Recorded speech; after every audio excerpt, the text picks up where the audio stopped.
These extra features are brought to you by Hard Force.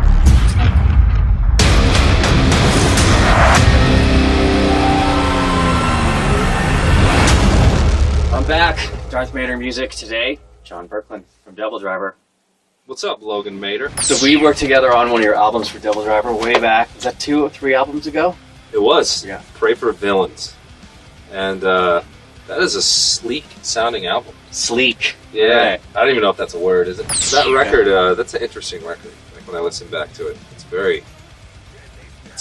almost overproduced. Oh yeah. Like drum wise, like Oops. no, like I think it was more my doing because I remember we were kind of like got lost a little bit, and then I was like, just heavy. The drums are too loud, that's for sure. Yeah. Yeah, which is cool though.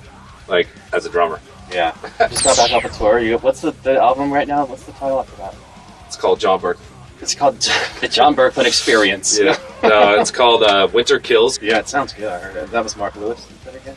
Yeah, he mixed, Produced and engineered Yeah. and mastered. Yeah, it sounds really good. Yeah. The one before too. It sounds great. Yeah, there was a little Andy Sneap in there. What are your thoughts on Andy Sneap? It's great. Yeah, he is good. He slept on my couch when he was mixing The More Thing Changed for Machine Head up in Oakland. That was the 3rd time we mixed the album 3 times together. Wasn't that a nightmare? Didn't you guys like redo the guitars 3 times? 3 times. I did the whole on tape with no Pro Tools. You had to actually play every note. Did you redo the drums too? No, the drum track stayed. The guitars, I think the bass got redone, but the guitar tracks got redone twice. The album was fully mixed. The 3rd mix was the final mix, and Big budget days. Yeah, we spent a lot of money on it, and at the end of the day, we're all happy with it. I guess that's what matters. We had this vision of how it needed to sound, and we just weren't getting it in the beginning, and then kept trying and didn't give up, and then got it right. But isn't that interesting? Your debut kind of, it's interesting because I was just talking to a band called After the Burial, and Burn My Eyes came up. That's still and this dude's like one of those hands-on kind of like Misha from Periphery, like produces all his own stuff, and he's really good at what he does. And he's like, yeah, I pretty much look to like Far Beyond Driven, Burn My Eyes, like because I really like the way his. And he's a younger guy. He's really young. Yeah. Yeah, he's like 21. He's like he knows his history. He knows his stuff. But it's interesting to think that when your debut comes out, and it's just, from what I gather when I talk about Burn My Eyes, like it kind of just fell together like that. You guys didn't try that hard, and it just like blew it. And then just to keep trying to live up to that, and it still holds up to this day. Yeah, it's pretty interesting production-wise. So it seems like you were just chasing your tail to like get some sort of magical chemistry that probably won't happen ever again. We wanted to match, Yeah. At least match, if not outdo it. Everyone would want that. Yeah, of course. It's almost like, are you going to actually outdo the Black Album though? Like, if you're in Metallica, probably not. Right. And it probably wouldn't. But that actually was more like calculated. When I think about it, the Black Album, they spent like a year on it. But it's just interesting. Like, I don't think we have had that record production-wise where everyone's like, dude, it's just. And I don't think any bands really ever do. Like, how many records do people still talk about? Like this kid from After the Burial, his name's Justin. Like, and he's like, was he even born when Burn My Eyes came out? Yeah, he was born, but like it definitely.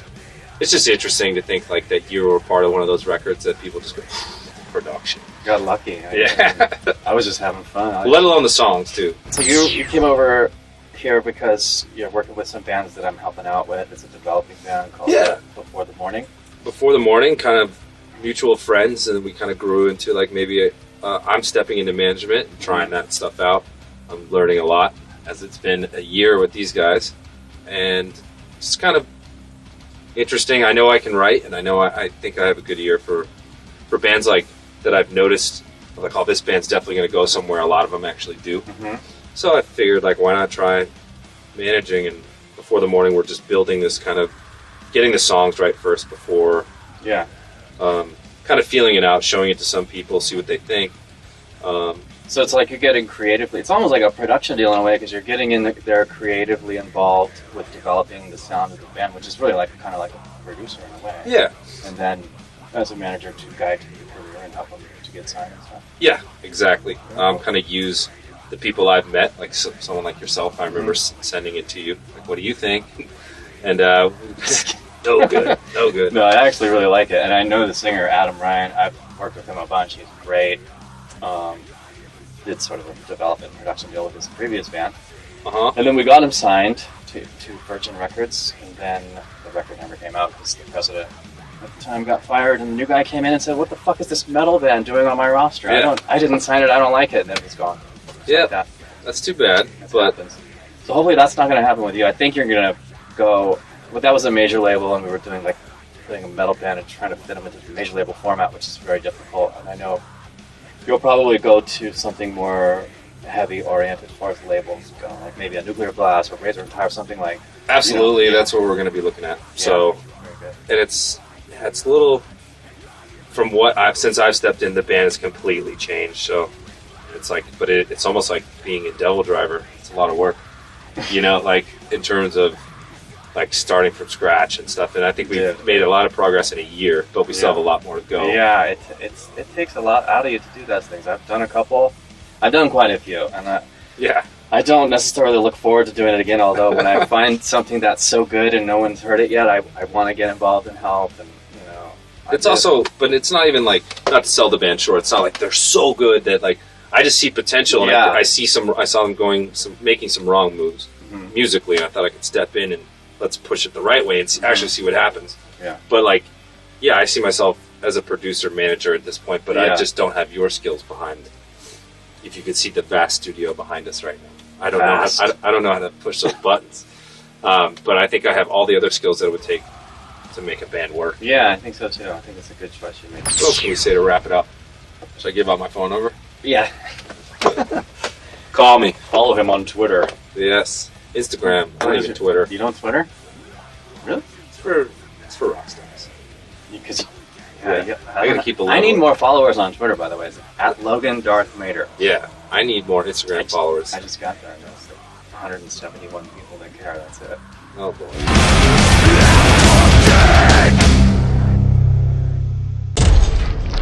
These extra features were brought to you by Hard Force.